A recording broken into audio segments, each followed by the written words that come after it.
আমাদেরকে রাস্তা দেখায় কে? এজন্য আমরা হাল ছেড়ে দেই না, আমরা নিরাশ হই না, আমরা হতাশ হই না, আমরা ভরসা রাখি একজনের উপর। তিনি কে? হ্যাঁ, এটা ঠিক, মাঝে মাঝে আমাদের জীবনে বিপদ আসে, পরীক্ষা আসে, মুসিবত আসে, এগুলো আসে আমাদেরকে শক্ত করার জন্য, ঠিক কিনা? আমাদের কোমরকে সোজা করার জন্য, আমাদের পায়ের নিচের মাটিকে শক্ত করার জন্য। প্রতিকূল পরিবেশে কি করে বীর দর্পে দাঁড়িয়ে থাকতে হয়, নিজের অস্তিত্বের প্রমাণ দিতে হয়, সেটা শিক্ষা দেবার জন্য। স্বর্ণের পাহাড় দেখছেন আপনারা? টাঙ্গাইলে আছে নাকি? আমিও দেখি নাই। এই স্বর্ণের পাহাড় প্রত্যেককে যদি একটা করে আল্লাহ মালিক বানিয়ে দেয়, তারপরেও আমরা প্রত্যেকে আরেকটা পাহাড়ের মালিক হওয়ার জন্য ট্রাই করব। স্বভাব। আসলে সমস্যাটা কি? আল্লাহর প্রশংসা করতে আপনাদের ভালো লাগে? যারা আল্লাহর প্রশংসা বেশি বেশি করে, আল্লাহ তাআলা তাদের উপর নেয়ামতের বাড়িধারা আরো বাড়িয়ে দেয়। আর যারা শুধু অভিযোগ করে আল্লাহর কাছে, তাদেরকে আল্লাহ পছন্দ করে। আমাদের অনেক অভিযোগ, এইটা নাই, ওইটা নাই, আল্লাহ তুমি এইটা দিলা না, ওইটা দিলা না, এটা আমি পাইলাম না, এরকম কমপ্লেইন আছে না নাই? এক বছরে কয়দিন না খেয়ে থেকেছেন আপনারা? সারা বছরে অসুস্থ ছিলেন কয়দিন? সারা বছরই সুস্থ ছিলাম, ঠিক কিনা? পুরো বছরই আমাদেরকে রিজিক দিয়ে ধন্য করেছে কে? এত সুখে থাকার পরেও ভূতে গিলায়, ঠিক কিনা? আমরা কমপ্লেইন করি, আল্লাহ এইটা নাই, ওইটা নাই, এইটা চাই, ওইটা চাই, এইটা লাগবে, ওইটা লাগবে। তো এই জন্য রাসূল সাল্লাল্লাহু আলাইহি ওয়াসাল্লাম বলেছেন, উনজুর ইলা মান হুয়া আসফালা মিনকা, তোমার চেয়ে যে নিম্নগামী অবস্থানে আছে তার দিকে তাকায় দেখো যে তুমি কত সুখী, তাই না? তোমার চেয়ে উপরের দিকে যারা আছে তাদের দিকে তাকিও না, নিচের দিকে যারা আছে তাদের দিকে তাকাও।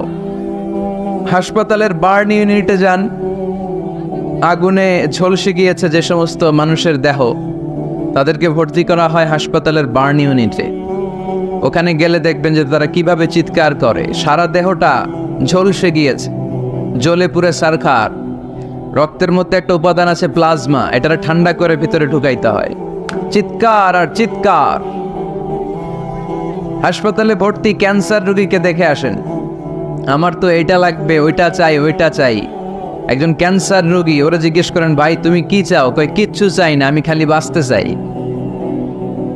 আমি অনেক কিছু চাই, কিন্তু ক্যান্সারে আক্রান্ত রোগী কি চায়? একটা চাওয়া, তার এইটা ওইটা, বাড়ি ঘর ধন সম্পত্তি কিচ্ছু লাগবে না, সে শুধু কি চায়? বাঁচতে চায়। এজন্য বেঁচে যে আসি, এজন্যই পড়তে হবে আলহামদুলিল্লাহ। মাবুদ তুমি যে বাঁচিয়ে রেখেছো, বেঁচে আছি আলহামদুলিল্লাহ। এজন্য সবসময় আলহামদুলিল্লাহ পড়তে রাজি আছেন তো? কারণ হিউম্যান ডিমান্ডস আর আনলিমিটেড, মানুষের চাহিদার কোনো শেষ নাই। আছে নারী আছে, বাড়ি চাই, বাড়ি আছে, গাড়ি চাই, এটা আছে, ওটা চাই, ওটা আছে, সেটা চাই। আল্লাহ রাসূল সাল্লাল্লাহু আলাইহি ওয়াসাল্লাম বললেন, ওয়ালাই ইয়ামলা আফাহু ইল্লা তুরাব, কবরের মাটি তোর মুখে ঢোকার আগ পর্যন্ত তোর এই চাই চাই স্বভাব কোনোদিন থামবে না। লাউ আন্না লিকুল্লি ইবনি আদম ওয়াদিয়ান মিন যাহাব আহাব্বা আন ইয়াকুনা লাহু ওয়াদিয়ান। আল্লাহ রাসূল সাল্লাল্লাহু আলাইহি ওয়াসাল্লাম বললেন, বনি আদমের প্রত্যেককে যদি একটা করে জান্নাতের স্বর্ণের পাহাড়ের মালিকও বানিয়ে দেয়া হয়। স্বর্ণের পাহাড় দেখছেন আপনারা? টাঙ্গাইলে আছে নাকি? আমিও দেখি নাই।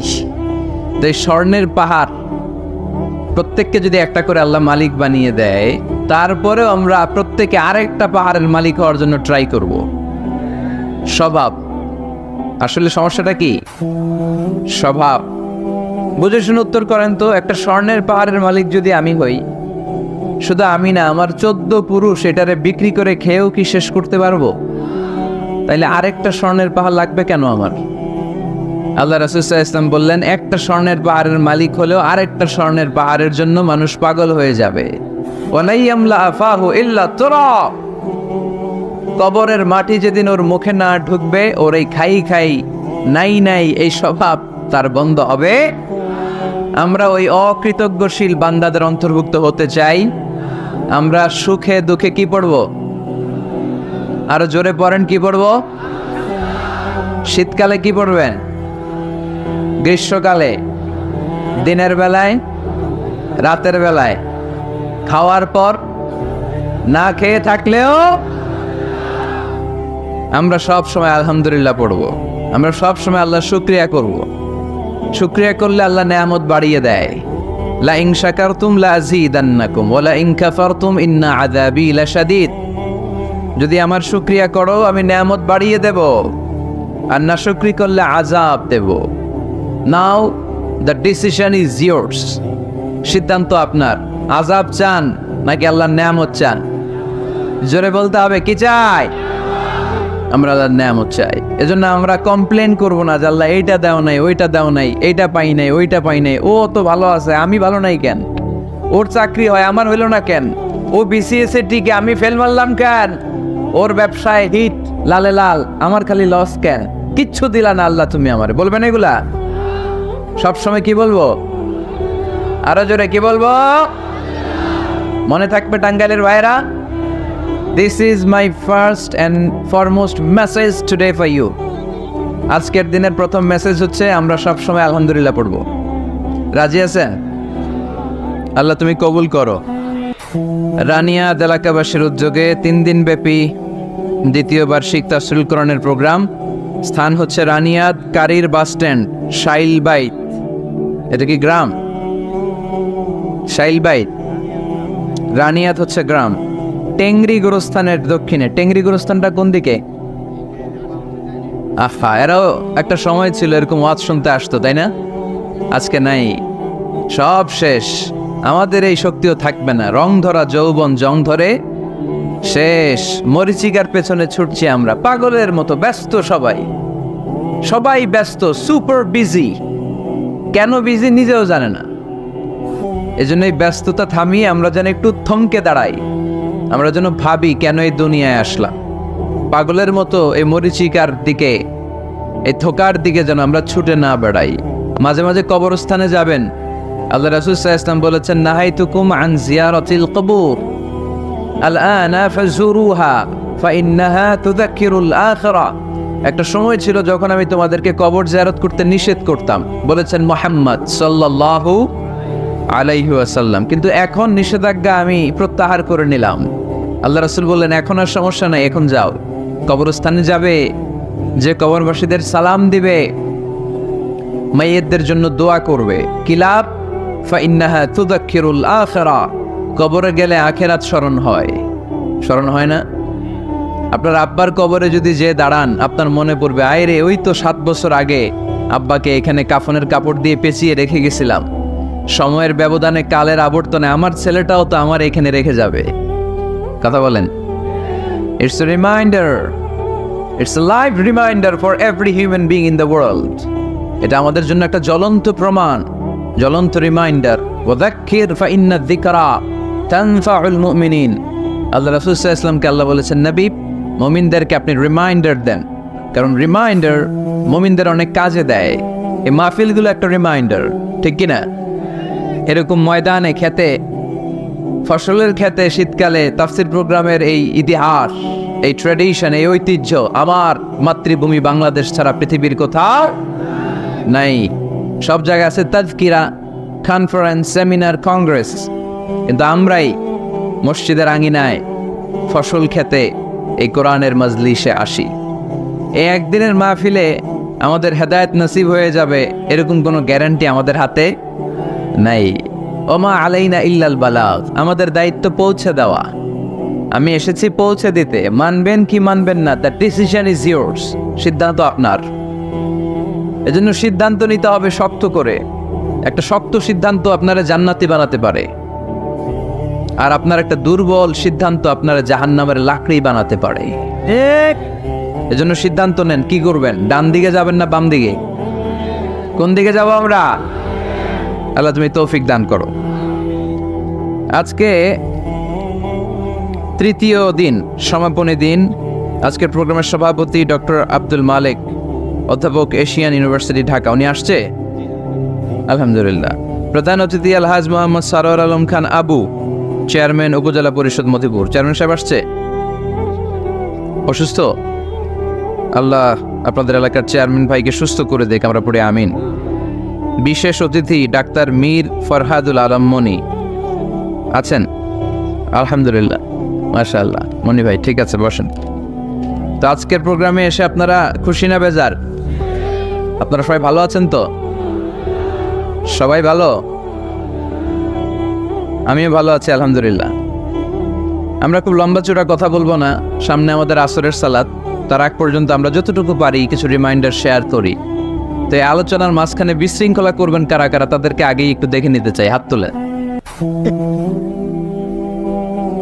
কেউ বিশৃঙ্খলা করবেন না, মাশাআল্লাহ, অনেক ভালো মানুষ আপনারা।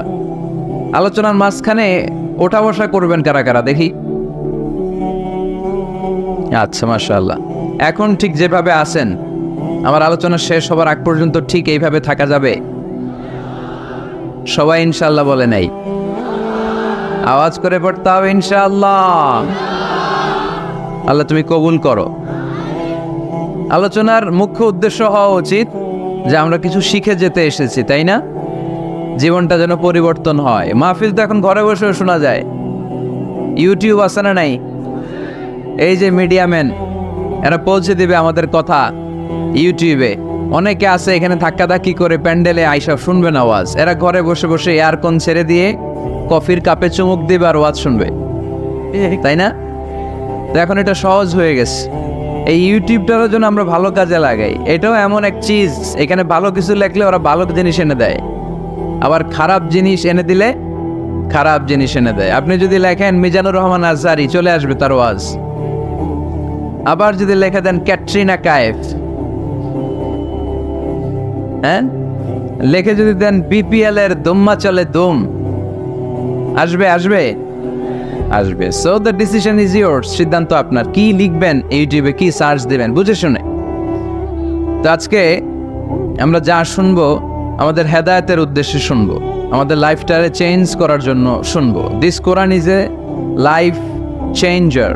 এই কোরআন মানুষের লাইফ চেঞ্জ করে। It's a problem solving methodology. এটা প্রবলেমের সলিউশন করে দেয়, সমাধান। কিন্তু সমাধান আমাদেরকে নিতে হবে। আমরা এই সমাধান নেওয়ার জন্য প্রস্তুত তো? আমি আপনাদের খেদমতে আমার খুতবার শুরুতে সূরাতুদ দুহা তেলাওয়াত করেছি। সূরা দুহা মুখস্থ আছে কার কার দেখি? ওয়াদ-দুহা ওয়াল-লাইলি ইযা সাজা। মাশাআল্লাহ, হাত নামান। যাদের মুখস্থ নাই তারা মুখস্থ করে ফেলবেন, কারণ এটা একটা মোটিভেশনাল সূরা। কোরআনে পরপর দুইটা সূরা মোটিভেশনাল, পরপর 93, 94। 93 নম্বর সূরার নাম সূরাতুদ দুহা, সূরাটার নাম। 94 নম্বর সূরার নাম সূরাতু আল ইনশিরাহ। তাহলে আজকে আমরা সূরাতুদ দুহা থেকে শুনব। সূরাটার নাম হচ্ছে সূরাতু আদ-দুহা। সবাই বলেন তো সূরার নাম কি? মাশাআল্লাহ, এটা কোরআনের 93 নম্বর সূরা। কত নাম্বার? এই সূরায় আয়াত আছে 11টি। কয়টি? এই সূরাটি মাক্কি সূরা। কি সূরা? এবার প্রশ্ন করে উত্তর দেন। সূরাটার নাম মাক্কি সূরা। সূরার নাম, আচ্ছা, কত নাম্বার সূরা? সবাই বলেন না কত নাম্বার? মাশাআল্লাহ। আয়াত কয়টা? সূরাটা মাদানী সূরা। কি সূরা?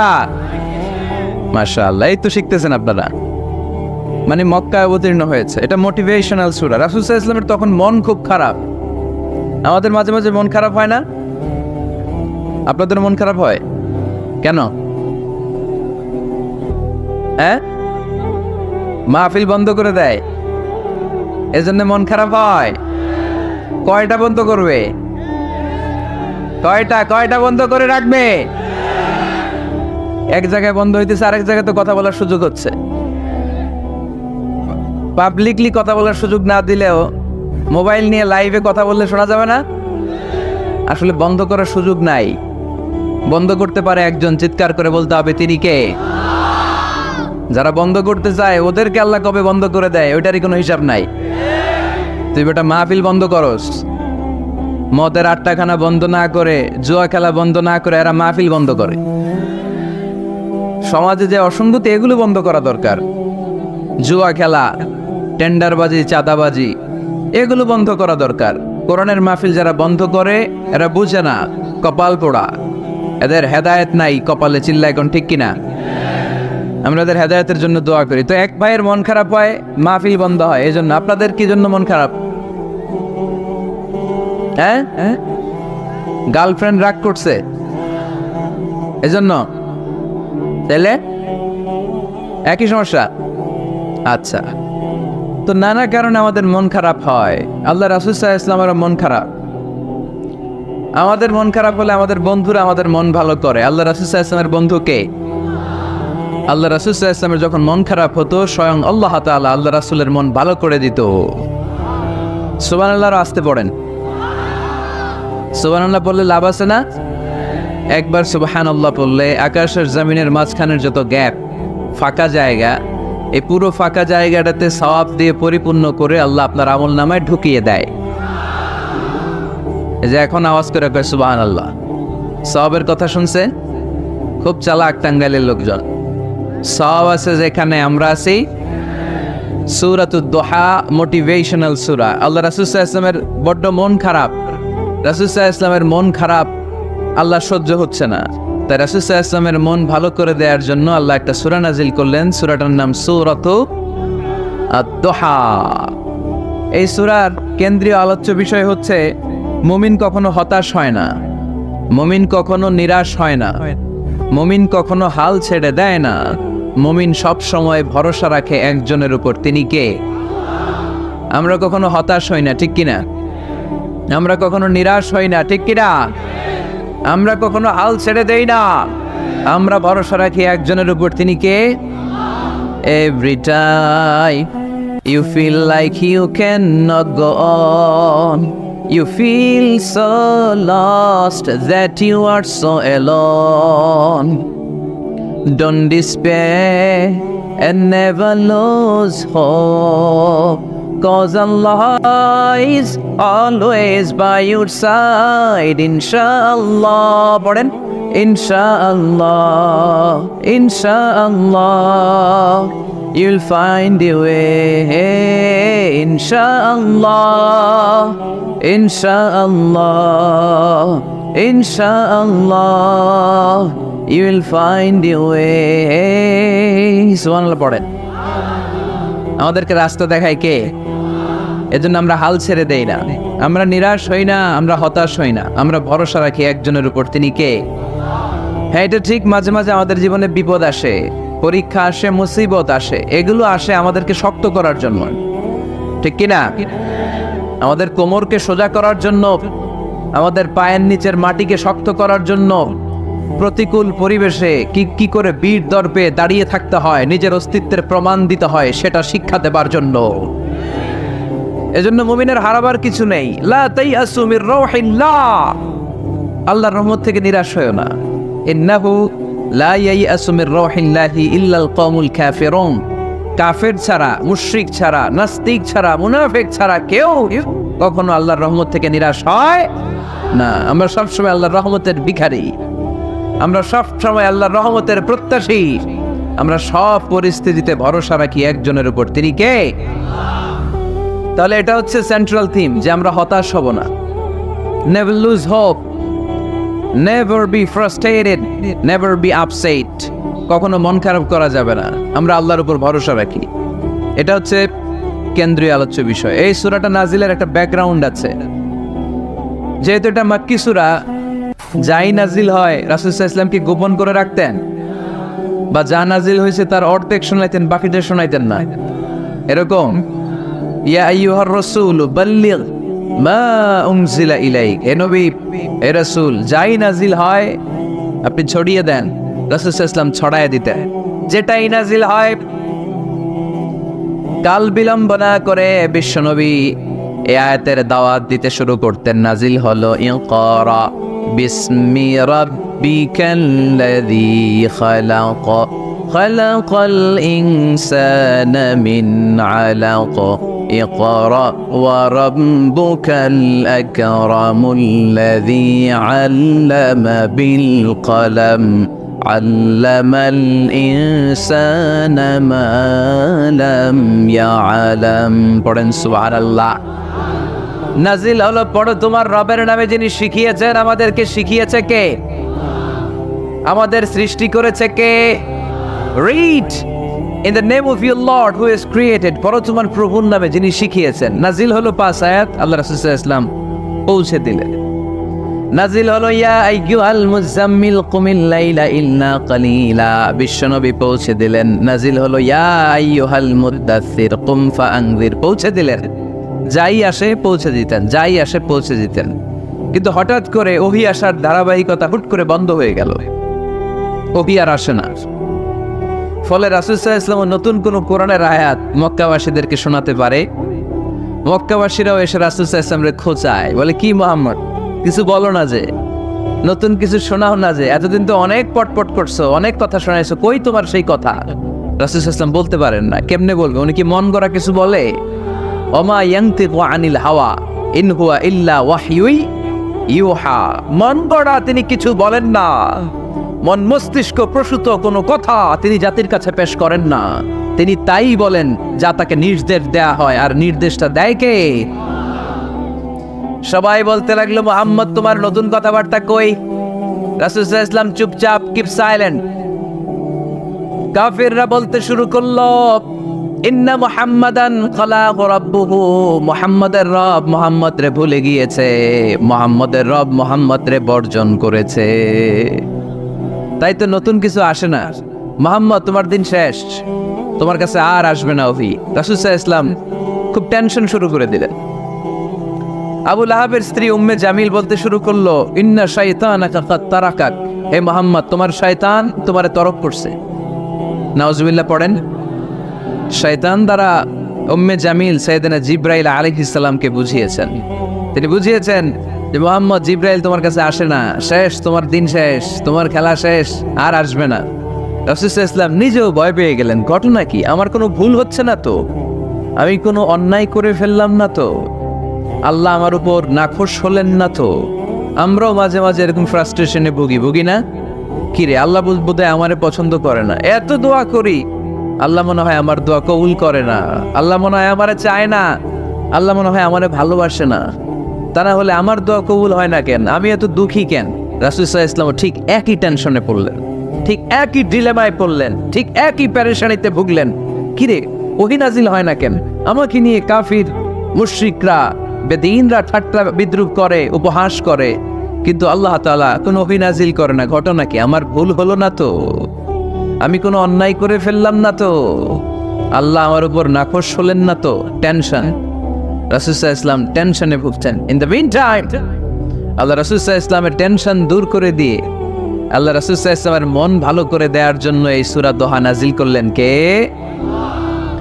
আল্লাহ রাসূল যখন টেনশনে হাবুডুবু খাচ্ছেন তখনই আল্লাহ নাজিল করলেন ওয়াদ-দুহা ওয়াল-লাইলি ইযা সাজা মা ওয়াদ্দা'আকা রাব্বুকা ওয়া মা ক্বালা ওয়ালাল আখিরাতু খায়রুল লাকা মিনাল উলা ওয়ালাসাউফা ইউ'তিকা রাব্বুকা ফাতারদা।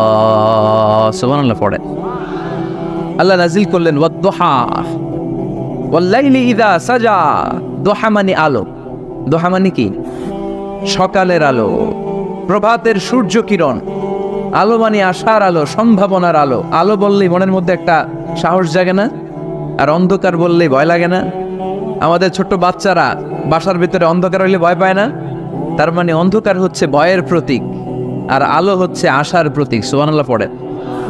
রাসূল সাল্লাল্লাহু আলাইহি ওয়াসাল্লামকে সান্ত্বনা দেওয়ার জন্য আল্লাহ দুইটা শপথ করলেন। চিল্লায় বলতে হবে কয়টা? এক হচ্ছে আলোর শপথ, আরেক হচ্ছে অন্ধকারের শপথ। এক হচ্ছে, আরেক হচ্ছে ওয়াদ-দুহা, দোহার শপথ, প্রভাতের সূর্য কিরণের শপথ। ওয়াল-লাইলি ইযা সাজা, নিঝুম নিস্তব্ধ রাতের শপথ। আল্লাহ তাআলা আলো আর অন্ধকারের শপথ দিয়ে মূলত ওহী আশা আর না আশাকে বুঝিয়েছেন। সুবহানাল্লাহ পড়েন। আলোকে আল্লাহ তাআলা ওহীর উপস্থিতির সাথে তুলনা করেছেন। অন্ধকারকে রব্বুল আলামিন এই সূরার মধ্যে ওহীর অনুপস্থিতিকে বুঝিয়েছেন। আল্লাহ বুঝাতে চাইলেন নবী আমি আপনারে বলি নাই, কেমন করে আমি আপনারে বলি? আপনি আমার হাবিব, ঠিক কি না?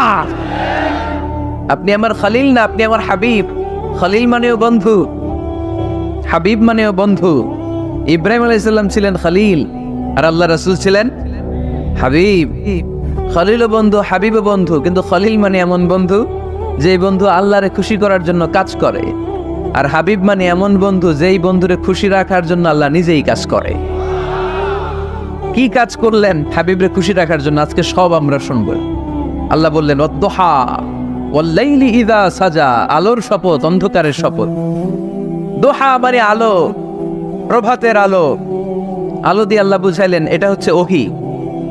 আর ওয়াল-লাইলি ইযা সাজা, রাতের শপথ দিয়ে বুঝালেন এটা ওহীর অনুপস্থিতি। আল্লাহ বুঝাতে চাইলেন নবী, ওহী আসা না আসা দুইটাই আপনার জন্য দরকার। আমি আপনারে বলি নাই, আমি আপনারে বর্জন করি নাই, অসম্ভব। আমি আপনার উপর গোসা হই নাই, রাগ হই নাই। আমি ইচ্ছা করেই আপনার একটু বিশ্রামের সুযোগ দেওয়ার জন্য ইচ্ছা করে ওহী পাঠানো বন্ধ রেখেছি, কারণ ওহী রিসিভ করা সাধারণ কোনো বিষয় না। আল্লাহ বলেন ইন্না সানুলকি আলাইকা কওলান সাকিলা, ও নবী এটা একটা ভারী বাণী, এটা শক্তিশালী বাণী, এটা একটা পাওয়ারফুল মেসেজ, এটা যেন তেন কোনো বাণী নয়। কোরআনের বাণীটা কার? সব সময় যদি নবী আমি ওহী পাঠাই আপনার কষ্ট হয়ে যাবে। আমরা সপ্তাহে সরকারি চাকরি যারা করেন 7 দিনে কাজ করেন কয় দিন? 5 দিন। ছুটি কয় দিন? তো পুরা সপ্তাহ 7 দিনে যদি কাজ থাকতো করতে পারতেন? কথা বলেন। আবার 7 দিনে যদি ছুটি থাকতো ভাল লাগতো? আল্লাহ বুঝাতে চাইলেন নবী লাগাতার যদি ওহী নাজিল করি, এটা রিসিভ করা, এই দাওয়াতটা যথাযোগ্য মর্যাদায় পৌঁছে দেয়া, এটা আপনার জন্য কষ্ট হয়ে যাবে। কারণ ওহী এটা সাধারণ কোনো বাণী নয়। এই বাণীটা কার? আল্লাহ রাসূল যখন ঘোড়ার উপরে কিংবা ওটের উপরে থাকা অবস্থায় কোরআনের আয়াত নাজিল হতো ওনার উপর, কোরআনের ভারে, কোরআনের পাওয়ারে ওটের পা গুলো, ঘোড়ার পা গুলো মরুভূমির বালির মধ্যে দেবে যেত। এত পাওয়ারফুল বাণী। লাউ আনজালনা হাযাল কুরআনা আলা জাবাল লারাআইতাহু খাশিআম মুতাসাদ্দিআন মিন খাশিয়াতিল্লাহ। এ নবী, কোরআনকে আপনার কাছে না পাঠিয়ে পাহাড়ে নাজিল করলে, মাউন্ট এভারেস্টে নাজিল করলে, তুর পাহাড়ে নাজিল করলে, আল্পস পর্বতমালায় নাজিল করলে, আলাস্কা মাউন্টেন রেঞ্জ এটার উপর নাজিল করলে, এই ময়মনসিংহের গারো পাহাড়ের উপর নাজিল করলে, মুহূর্তে এই পাহাড়গুলো ভেঙে চুড়ে চুরমার হয়ে খান খান হয়ে যেত। তার মানে এই বাণীটা কি হালকা না শক্ত? ওটের উপর থাকা অবস্থায় যখন কোরআন নাজিল হতো ওটের পা দেবে যেত। ঘোড়ার উপর থাকা অবস্থায় কোরআন নাজিল হলে ঘোড়া বসে যেত। শীতের রাতে কোরআন নাজিল হলে আম্মাজান আয়েশা বলেন আমরা কম্বল গায়ে দিয়ে কাঁপতাম। ওয়া ইন্না জাবিনাহু লা ইয়াতাফাসসাদু আরাকান, রাসূল সাল্লাল্লাহু আলাইহি ওয়াসাল্লামের দাড়ি আর থুতনি বেয়ে ঝরঝর করে ঘাম ঝরতো। এক সাহাবীর মাথার মধ্যে পা রেখে বিশ্বনবী শুয়ে আছেন। ঘন্টাখানিক শুয়ে থাকলেন। সাহাবী বলে আমার ব্যথা লাগে না। বিশ্বনবী শুয়ে আছেন, হঠাৎ করে বিশ্বনবী ঘুম থেকে জাগলেন, কিন্তু এই সাহাবীর রানের উপর থেকে মাথা তোলেন নাই। ইন দা মিন টাইম কোরআনের আয়াত নাজিল হওয়া শুরু হলো। সাহাবী বলেন 1 ঘন্টা শুয়ে আছে আমি টের পাই না, কিন্তু যখন কোরআনের আয়াত নাজিল হলো মনে হলো উহুদ পাহাড়টা আমার পায়ের উপরে চেপে বসেছে। ঘন্টাখানিক শুয়ে আছে বিশ্বনবী সাইয়েদনা যায়েদ রাদিয়াল্লাহু তাআলা আনহুর রানের মধ্যে মাথা রেখে। উনি টেরই পাচ্ছেন না, কিন্তু ইন দ্য মিন টাইম হঠাৎ করে সাইয়েদনা জিবরাইল কোরআনের আয়াত নিয়ে আসতেন। বিষ্ণু ইসা ইসলাম কোরআনের আয়াত রিসিভ করতে শুরু করলেন। যখনই কোরআনের আয়াত নাজিল হলো সাহাবী বলেন বিশ্বনবীর মাথার ওজনটা এত বেড়ে গেল আমার মনে হচ্ছে মুহূর্তের মধ্যে আমার পায়ের রান ফেটে খান খান হয়ে যাবে। তার মানে এই কোরআনের মধ্যে পাওয়ার আছে না নাই? এটা কি হালকা বাণী না ভারী বাণী? প্রতিদিন যদি এই ভারী ভারী কথা বিশ্বনবীর কাছে রিসিভ হয়, বিশ্বনবী এই ওহীর ভার স্নায়ুতে সহ্য করতে পারবে? আল্লাহ বলেন নবী আপনার কষ্ট হচ্ছে, এটা দেখে আমি ইচ্ছা করে ইন্টেনশনালি ইচ্ছা করে আপনার বিশ্রাম আর রেস্টের ব্যবস্থা রাখার জন্য কয়েকদিন ইচ্ছা করে ওহী নাজিল বন্ধ রেখেছি। কাফিররা বলে আমি আপনারে ভুলে গেছি। নো, নেভার, অসম্ভব। আপনি আমার হাবিব, আপনারে ভুলে যাওয়া আমার পক্ষে অসম্ভব। আমি আপনার উপর রাগ করি নাই, আমি ইচ্ছা করে ওহী নাজিল না করে আপনার কিছুদিনের জন্য ছুটি আর বিশ্রামের ব্যবস্থা করে দিয়েছে। চিল্লায় পড়েন সুবহানাল্লাহ। এজন্য আল্লাহ শপথ করে বললেন ওয়াদ-দুহা ওয়াল-লাইলি ইযা সাজা মা ওয়াত্তা'আকা রাব্বুকা ওয়া মা ক্বালা। আলোর শপথ, অন্ধকারের শপথ, তারপরে বিশ্বনবীরে রব্বুল আলামিন 3টা কনফার্মেশন শোনালেন। কয়টা? প্রথমে 2টা ওথ, মানে 2টা শপথ, তারপরে 3টা কনফার্মেশন, তারপরে 3টা রিমাইন্ডার, এন্ড ফাইনালি 3টা ওয়ার্ক প্ল্যান, মানে কর্মসূচি। বাংলায় বললে প্রথমে আল্লাহ 2টা শপথ করেছেন, তারপরে 2টা কনফার্মেশন করেছেন, মানে আমি আপনাকে কনফার্ম করলাম যে এগুলো আমি আপনাকে দেব, তারপরে 3টা রিমাইন্ডার দিয়েছেন, নবী আগে আপনারা কি দিছি শোনেন, আর সর্বশেষ আল্লাহ তাআলা বিশ্ব নবীকে 3টা ওয়ার্ক প্ল্যান দিয়েছেন, মানে কর্মসূচি। চিল্লায় পড়তে হবে সুবহানাল্লাহ। কনফার্মেশন নাম্বার 1, মা ওয়াদ্দাআকা রাব্বুকা ওয়া মা ক্বালা। ও নবী, চিন্তা করবেন না, আমি আপনারে ভুলি নাই, আমি আপনারে বর্জন করি নাই। কাফেররা যে বলে আমি আপনারে ছেড়ে দিয়েছি, ভুলে গিয়েছি, নো, আমি আপনারে ভুলি নাই, আপনারে ভুলা আমার পক্ষে সম্ভব না। সুবহানাল্লাহ পড়ে। 2 নাম্বার কনফার্মেশন, আল্লাহ বললেন ওয়ালাল আখিরাতু খায়রুন লাকা মিনাল উলা। পড়েন, ওয়ালাল আখিরাতু খায়রুন লাকা মিনাল উলা। ও নবী, দুনিয়ার জীবনের চাইতে আখিরাতের জীবন আপনার জন্য শ্রেষ্ঠ। কিন্তু আমরা দুনিয়ার পিছনে পড়ে থাকি। আল্লাহ বললেন ওয়ালাল আখিরাতু, অবশ্যই আখিরাত, খায়রুল লাকা, আপনার জন্য উত্তম, মিনাল উলা, এই দুনিয়ার চেয়ে, and verily indeed the hereafter is far better for you than this dunya. অবশ্যই অবশ্যই এই দুনিয়ার ক্ষণস্থায়ী জীবন আপনার জন্য উত্তম নয়, আখিরাত এই দুনিয়ার চেয়ে 1000 গুণ বেশি উত্তম। চিল্লায় কোন সুবহানাল্লাহ। আবার আরেক আয়াতে আল্লাহ বললেন বাল তুসিরুনাল হায়াতাদ দুনিয়া ওয়াল আখিরাতু খায়রুন ওয়া আবাকা। তোমরা এই দুনিয়ার জীবনকে প্রাধান্য দিয়ে থাকো, কিন্তু দুনিয়াটা শ্রেষ্ঠ নয়, আল্লাহর কাছে আখিরাত হলো শ্রেষ্ঠ, আখিরাত হলো স্থায়ী। সুবহানাল্লাহ পড়েন। তাহলে প্রথমে কনফার্ম করলেন নবী, নো টেনশন, নো টেনশন, আমি আপনার সাথে আছি। আল্লাহ যদি সাথে থাকে আর কিছু লাগে? 2 নাম্বার কনফার্মেশন। আচ্ছা, আমরা মাঝে মাঝে মেসেজ পাঠালে মেসেজ পৌঁছলো কিনা কনফার্মেশন আছে না? কনফার্মেশন মেসেজ পাঠায় না? একটা টপ আপ করলাম বা ইন্টারনেটের প্যাকেজ নিলাম, এটা অ্যাক্টিভ হলো কিনা একটা কনফার্মেশন মেসেজ আসে না? প্রথম কনফার্মেশন, নবী আমি আপনার সাথে আছি। দ্বিতীয় কনফার্মেশন, নবী এই দুনিয়ায় সাময়িক কিছু কষ্ট করেন, কিন্তু আখিরাতে আপনার জন্য কল্যাণ রেখে দিয়েছে কে?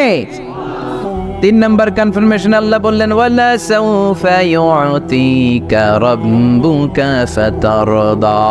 ও নবী, আমি আপনার সাথে আছি, আখিরাতকে আপনার জন্য সাজিয়ে প্রস্তুত করে রেখেছি, আর এই দুনিয়ার বুকে এমন এমন জিনিস আমি আপনারে দান করব, এগুলো পেয়ে দুনিয়ায় আপনি খুশি হয়ে যাবে। এমন এমন জিনিস আমি আপনাকে দেব, and verily I'm gonna give you something that will make you happy. ও নবী, এমন এমন জিনিস আমি মাক্কি জীবন থেকে শুরু করে until you die, আপনার মৃত্যু পর্যন্ত আমি দেব, এগুলো পেয়ে আপনি খুশি হয়ে যাবেন। সুবহানাল্লাহ। বাড়িতে যে বলে দিবে কে? খুশি করবেন কারে? বিশ্বনবী সাল্লাল্লাহু আলাইহি ওয়াসাল্লামকে। খুশি করবেন কে? আর খুশি হবে কে? বিশ্বনবী। সুবহানাল্লাহ পড়েন। ওয়ালা সাউফা ইউতিকা রাব্বুকা ফাতারদা। নবী, এমন এমন জিনিস আমি আপনাকে দেব, আপনার এই পেরেশানি, দুঃখ, কষ্ট আপনার থাকবে না। কখনোই আমি আপনার মন খারাপ হতে দেব না। যখনই আপনি চিন্তিত, যখনই আপনি টেনশনে আছেন, যখনই আপনি পেরেশানিতে আছেন, এমন নাজ নেয়ামতার খুশামদেদ আপনারে শোনাবো, সুখের সংবাদ শোনাবো, ওই সংবাদ শুনে আপনি নবী খুশি হয়ে যাবেন। তার মানে নবীর মন ভালো করার দায়িত্ব নিছে কে? কি আল্লাহ পাইছি আমরা। বিশ্বনবীর মন খারাপ, তখনই আল্লাহ অ্যাক্টিভ, তখনই আল্লাহ নেয়ামত পাঠায়। কিভাবে বিশ্বনবীর মন ভালো করেন আল্লাহ? মক্কাতে বিশ্বনবী যখন দাওয়াতি কাজ শুরু করলেন, বিশ্বনবী দেখলেন মক্কায় 2টা লোক আছে, এই 2 লোকের এক লোক যদি আমার ইসলামের ছায়ার তলে না আসে, তাহলে মক্কায় ইসলামের দাওয়াতকে বেগবান করা আমার জন্য কঠিন হয়ে যাবে। বিশ্বনবী সাল্লাল্লাহু আলাইহি ওয়াসাল্লামের মন খারাপ, হায় রে, এই 2টার একজনও তো আমার কথা শোনে না, এই 2 জনের একজনও তো আমার দাওয়াত কবুল করে না। একদিন তাহাজ্জুদের সালাতে বিশ্বনবী সাল্লাল্লাহু আলাইহি ওয়াসাল্লাম কেঁদে কেঁদে আল্লাহর কাছে দোয়া শুরু করলেন। বিশ্বনবীর যে মন খারাপ, আল্লাহ তো এটা বোঝে টোঝে না, তাই না? আল্লাহ তো বোঝে দেখে না, না? তাহাজ্জুদের নামাজে ভারাক্রান্ত মন নিয়ে আল্লাহ রাসূল সাল্লাল্লাহু আলাইহি ওয়াসাল্লাম দোয়া করলেন, আল্লাহুম্মা আইজ্জাল ইসলামা বিআহাব্বির রাজুলাইনি ইনদাক। আল্লাহ, মক্কার 2টা লোকের নাম তোমার কাছে বলবো আজকের তাহাজ্জুদের মুনাজাতে। দুইটা লোকের নাম তোমার কাছে তাহাজ্জুদের ফরিয়াদে আমি উল্লেখ করব, দুইটা লাগবে না, দুইজনের একজনরে দিলেই হবে। আল্লাহ রাসূল দোয়া করলেন, আল্লাহুম্মা আইজ্জাল ইসলাম ওয়া আহাব্বির রাজুলাইনি ইনদাক। আল্লাহ মক্কার দুইজনের একজনকে আমি চাই, এই দুইজনের যে কোনো একজন যেন কালিমা পড়ে মুসলমান হয়ে যায়। আল্লাহ রাসূল দোয়া করলেন, আল্লাহুম্মা আইজ্জাল ইসলাম ওয়া আহাব্বির রাজুলাইনি ইনদাক বিউমর ইবনুল খাত্তাব আও আবি জাহল ইবনে হিশাম। আল্লাহ হিশামের বেটা আবু জাহেল এরে দাও, নাইলে খাত্তাবের বেটা ওমর রে দাও। সুবহানাল্লাহ পড়বেন না? কিন্তু আল্লাহ রাসূলের দোয়া কবুল হয় না। আল্লাহ রাসূল অপেক্ষা করছেন। ইন দা মিন টাইম সাফা পাহাড়ের পাদদেশে আরকাম ইবনে দারিল আরকামের ঘরে বিশ্বনবী বসে বসে কোরআনের দাওয়াত লুকিয়ে লুকিয়ে দিচ্ছিলেন। সাইয়েদনা ওমর ফারুক তখনও কালিমা পড়েন নাই। তিনি বিশাল একটা নাঙ্গা তলোয়ার নিয়ে বিশ্বনবীকে আক্রমণ করার জন্য যখন দারুল আরকামের ঘরের দিকে ছুটে আসছেন, সাহাবারা বলতে শুরু করলো, নবী আপনি ওই দরজা দিয়ে তাড়াতাড়ি মুহূর্তেই পালিয়ে যান, ওমরে ফারুক তলোয়ার নিয়ে আপনার সামনে চলে এলে রক্ষা নাই। আল্লাহ রাসূল বললেন, তোমরা সরব, দরজাটা খুলে দাও, ওমরকে আমার সামনে তাড়াতাড়ি চলে আসতে দাও। আমার মনে হচ্ছে ওই যে তাহাজ্জুদের জায়নামাজে বসে চোখের পানি ছেড়ে আল্লাহর কাছে যে ওই দিন রাতে দোয়া করেছি, আজকে আমার দোয়াটা কবুল হতে চলেছে। আমার তো মনে হচ্ছে আমার দোয়াটা কবুল হতে চলেছে, সরে যাও। হামজা ইবনে আব্দুল মুত্তালিব চাচারে সরাই দিলেন। সাইয়েদনা ওমর ফারুক তলোয়ার নিয়ে এসে বিশ্বনবীর নূরানি চেহারার দিকে তাকিয়ে মুহূর্তেই কুপুকাত হয়ে গেলেন।